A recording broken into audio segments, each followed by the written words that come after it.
சாமி வந்ததையா, இது எந்தெந்த சாமி தந்ததையா,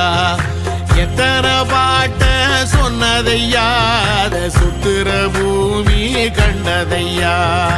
அடிச்சு வீசும் காத்துலையும் அந்த தகப்பனாச சுத்துதையா,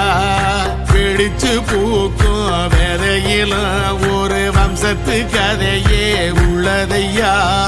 100 தலைமுறை சேர்ந்து செதுக்குன ஈர நலம் இது பாறையா, வாழும் வரையிலும் நீயும் விதைக்கிற கடமை இருக்கு கேளையா, கோடி விளக்க